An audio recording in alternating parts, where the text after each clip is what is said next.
Last unboxing pala natin yung maliit na box na hinugot ko kanina. Ito siya.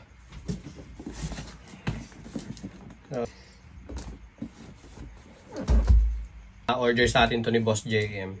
Ayan, VIP client natin yan.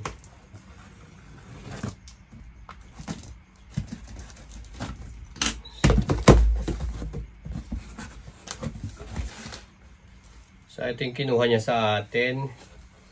Itong Supreme natin na camo tracker. Ayan, Supreme natin. Okay. Subukan natin.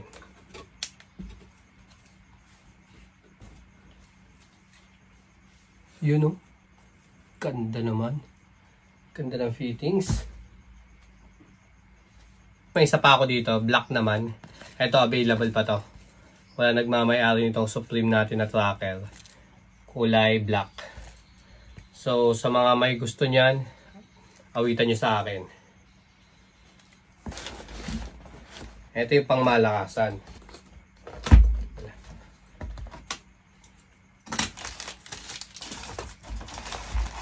Yun.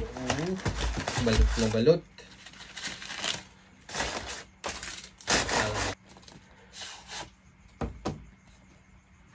So ito yung box.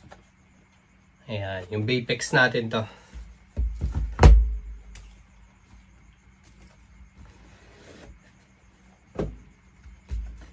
Sa box niya, may isa pa siyang box. Ayan. Ganda na. So ito yung kinuha sa atin ni Boss JM. You know. Yung Baypex niya.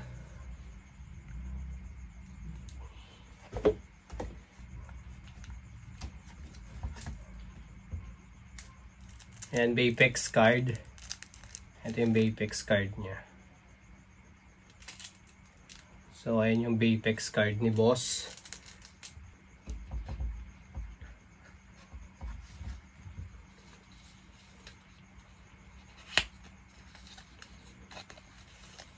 Pandagdag sa bracelet kapag masikip.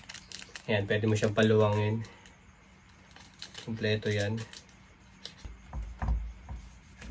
Tapos, ayan, guarantee card from Baypex. Then, check na natin. Then, ito yung relo ni Bossing. Baypex ni Boss na Type 2 ABC Crystal Camo. So, tatlong kulay ito. Blue, tapos may pink din nito. So, yung kinuha sa atin ni Boss, kulay green. Ayan. Tapos, ayan yung likod. So, sa mga gusto mag-order ng Baypex natin na Type 2, ayan, DM nyo lang ako mga quality. Pwede ko pa kayong ikuha sa Japan.